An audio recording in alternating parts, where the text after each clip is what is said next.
Are you able to see the screen? Yes, Yes, sir. sir. Okay, fine. So Okay. what I was telling you is about your aerial photography. Okay. So in this aerial photography, the theory you will just read.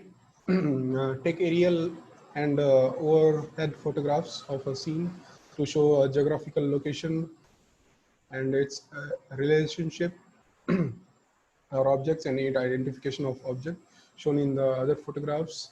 Obtain aerial photographs by taking the pictures from a helicopter or plane. News footage can sometimes be a useful source of aerial photographs. Overhead photographs in the context are taken from above the scene, such as a ladder, second story, a cherry picker. They are not taken from the sky or as from a plane. Aerial photographs and overhead photographs must be overlapping. So, for your aerial photography, like at times helicopters are used, and when you go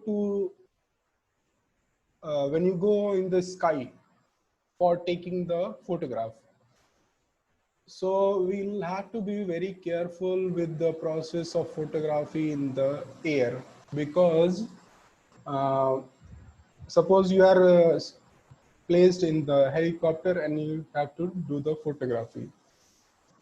So helicopter or your small planes, they are not very much stable. They will be shaking. So you'll have to be very careful and you'll have to be very stable, and you'll have to choose your best camera in such a manner that they take the best quality photographs. So apart from these points, what is more important is like you should have, suppose if you are taking a camera roll, or if you have taken a normal analog camera, so you should take extra camera roll with you, because when you go to the air, when you go in the air, so it is not possible for you to come on to the land once again just for the sake of one camera roll. Okay, because that will be very costly and time consuming. So when you go to the air, sorry, when you go in the air for taking the photographs by helicopter or small planes, so you should be very much careful to take extra load of batteries. Your camera batteries should be there, extra battery for you. Extra camera rolls should be there.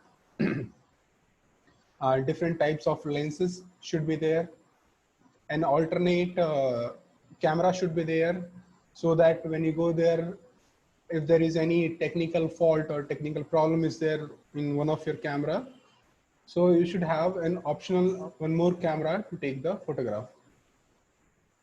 And it is always advisable also when you go to your crime scene, and whatever instrument you are carrying with you, so before going to the crime scene, you should make it you should recheck that whether your instrument is working properly or not. Okay, so that is the thing. So as I was telling you, like the different advantages of taking the photograph, aerial photograph.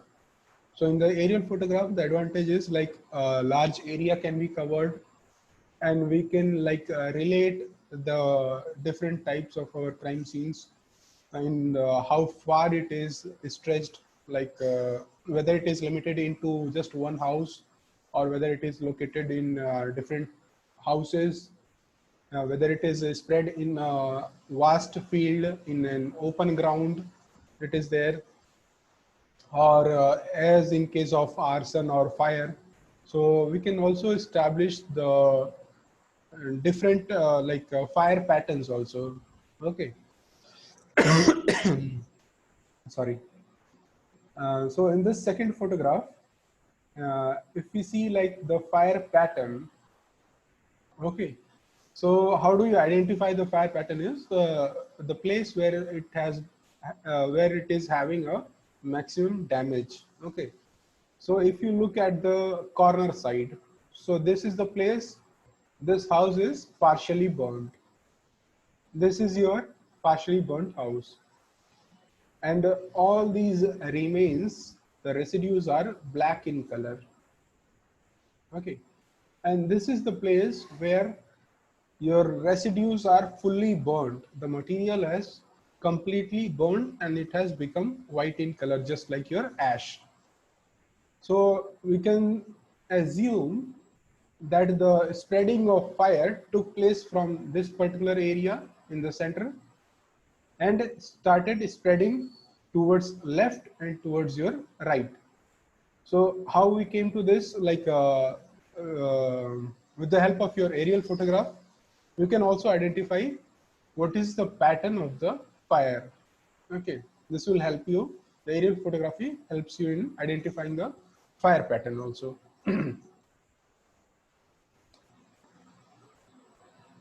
So that was all about your aerial photograph and three different types of your crime scene photography. As we have already discussed in the previous, overall crime scene photography, mid-range or evidence establishing, and close-up photography. Here we have finished with the aerial photography. So what are the key highlights? Can anybody tell me, like, what are the key points which we consider for aerial photography? What is the outcome in the aerial photography? What is the result of your photography? Can anybody tell me what information do we receive in the aerial photograph? Sir, we can cover large area. Sorry. Okay.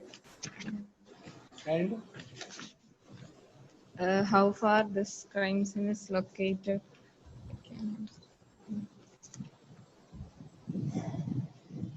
is there any student who can tell me?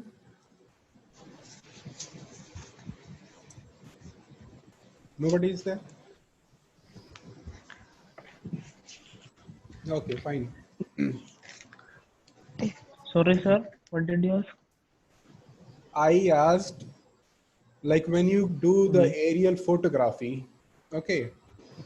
So when you do the photography with the aerial photographs, what is the information that you collect from your aerial photographs, and what are the precautions that you should take while doing the aerial photography? Yes, sir. One of our students was telling. I think you didn't hear. Okay, okay. Just go ahead. Anaga. Anaga, tell me.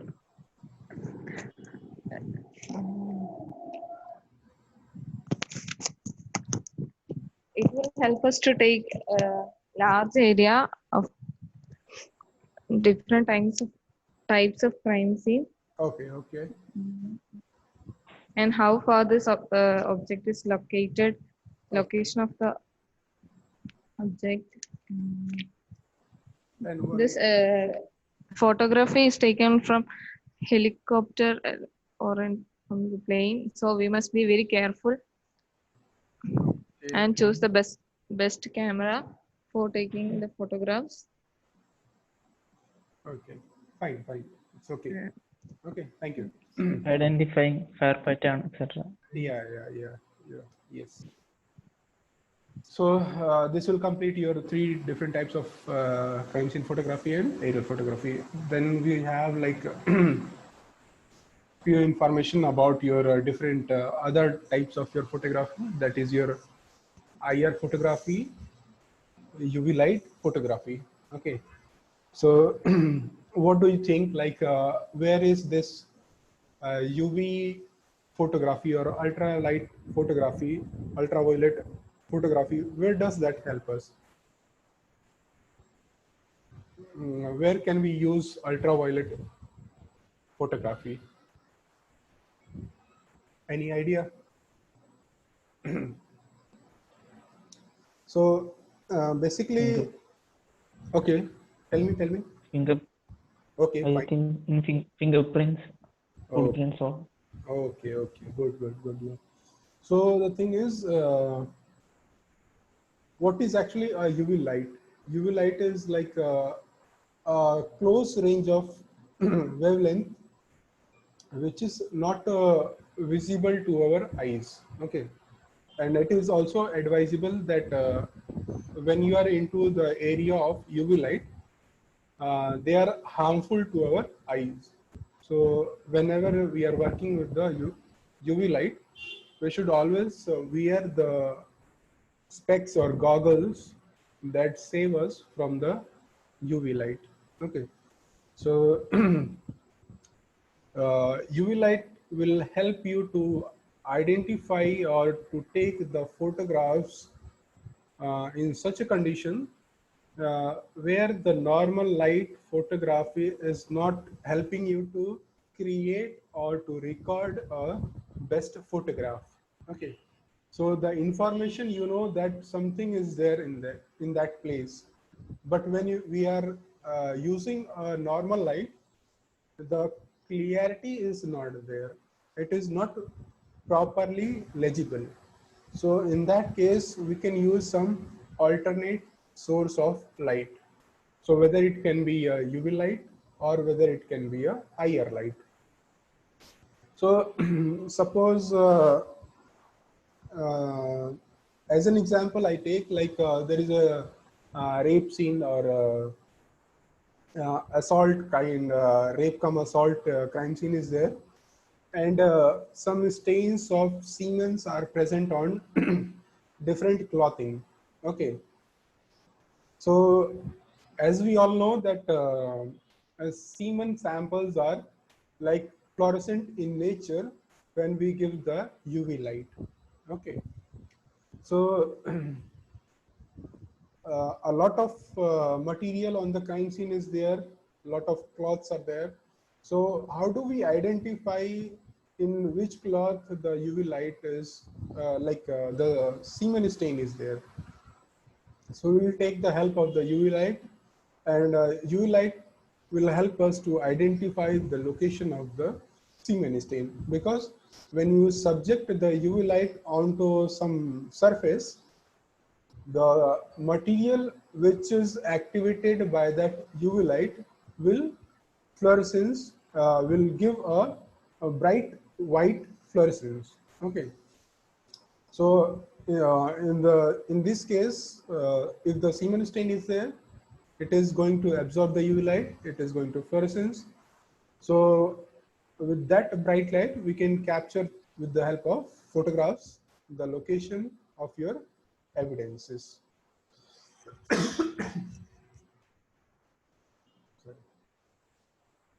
Then you have your IR photography. Okay, so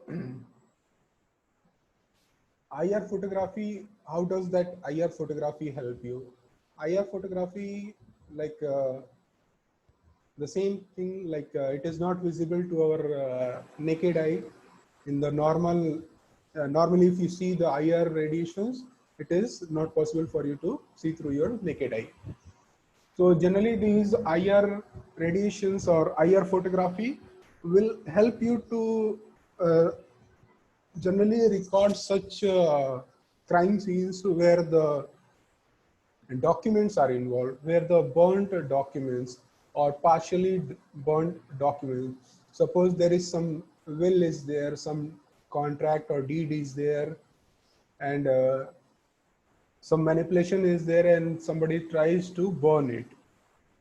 So in that case, if there is a partially obtained burnt document, or at times we have also examined a fully burnt document. That means a paper is having some material written on that and it has completely burned. So with the help of IR photography or IR radiation, we have completely recovered the printed or written material from the document.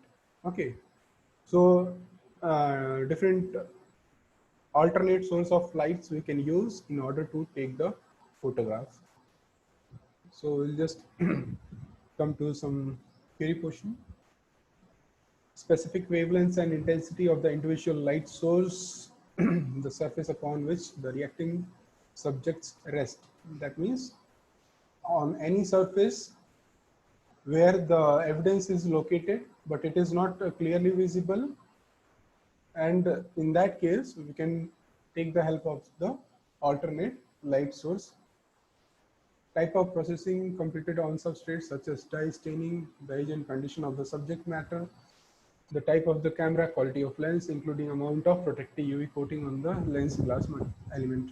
As I told you, like when you're taking the photograph of UV or IR, so precaution should be there that you don't damage your glass or you don't damage your eyes.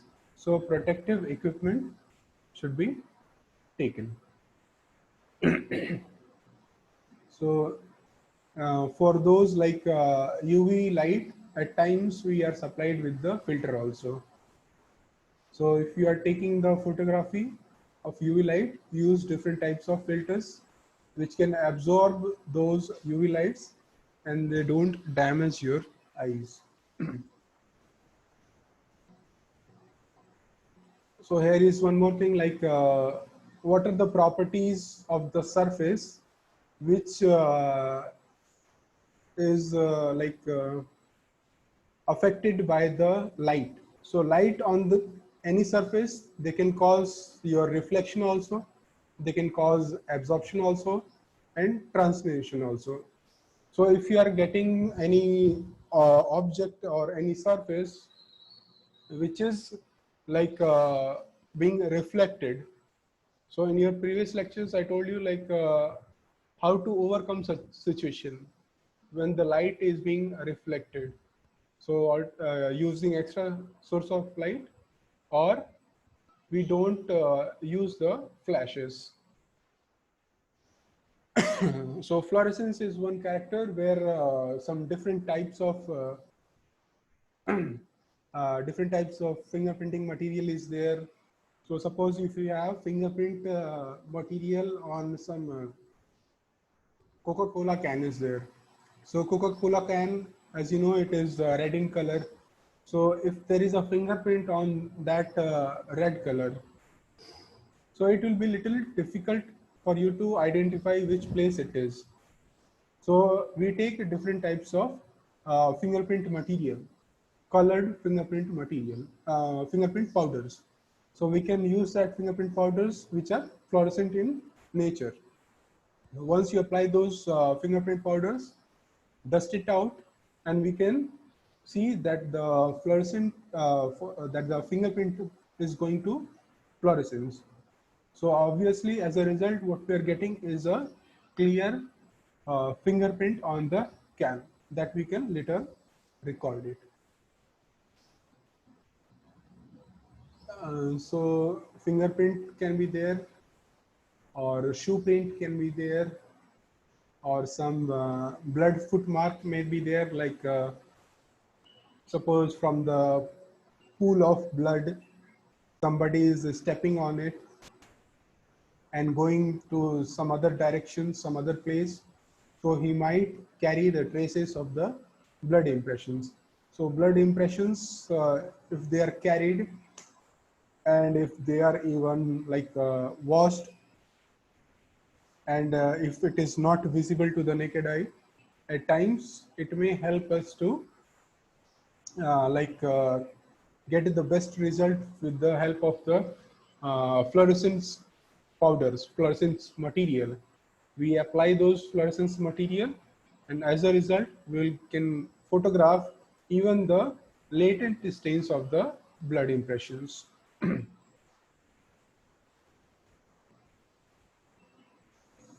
So this is your example of your UV light. Like this is the situation where the footprint is there, but this will not be visible into the naked eye. So normally it is not visible, but once we have applied the fluorescence material and we are subjecting UV light or blue light, we are able to see that the footprint is present. The same goes with your like what you call your blood impressions also. So at times, suppose there are some blood impressions, the flow of blood is there, blood pattern is there, and somebody has washed out the whole scene. And now this blood pattern is not visible in the naked eye.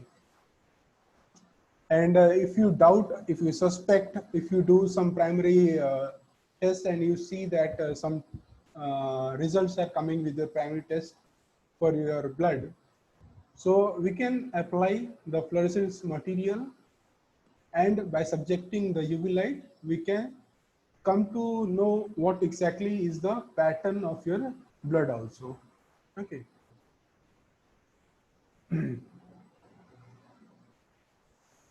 So this is your applications of your photography, UV light photography.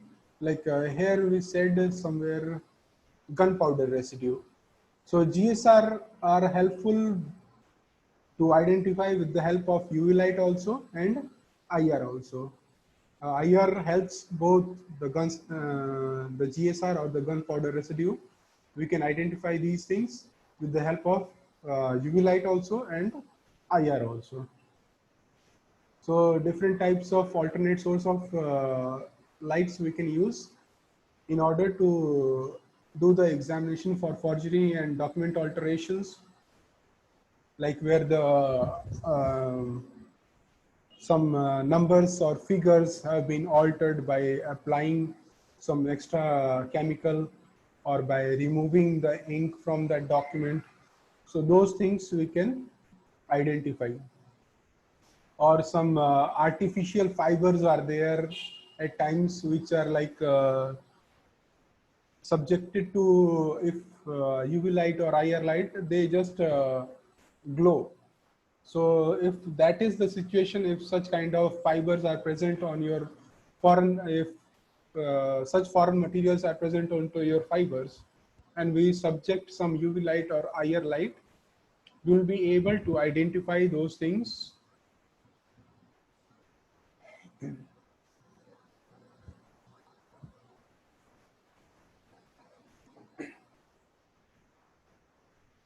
Then we can do the fingerprint enhancement also. Bite mark analysis also, blood semen, saliva also we can do.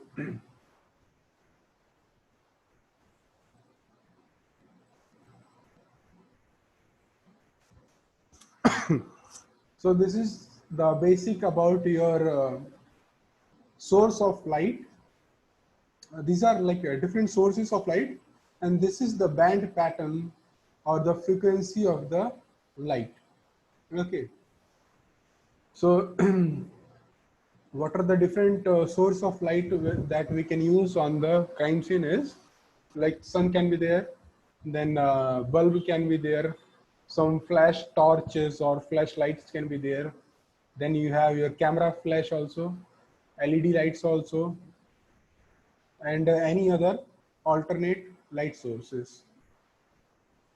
So these alternate sources of light we can use when there is no sufficient light present on the crime scene, or you want another source of light, whether you want a UV light or IR light in your crime scene. So this is one equipment that is your ALS in short, or alternating light source. So if you see, like it is having different filters. If you look at this image, you can see here we have different filters. 4 filters are there, because this device, what it does is it is having the capacity to emit or to generate a light which has different wavelengths. Okay, so as I told you, like different lights or different sources of light, they can harm our eyes. So at times we can also get blind with the different light sources, which can be harmful to our eyes. So to overcome that difficulty, we are supplied with the we are supplied with the goggles also. Okay, So each time that you use the filters, we also have to use this goggles, so that whatever extra light is coming, so our eyes, they don't get affected with this.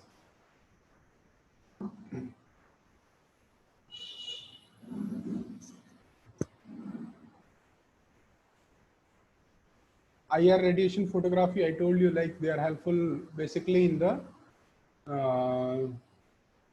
conditions where documents are there, alteration is there, or some partially or fully burnt material is there. In that case, you can use your IR photography.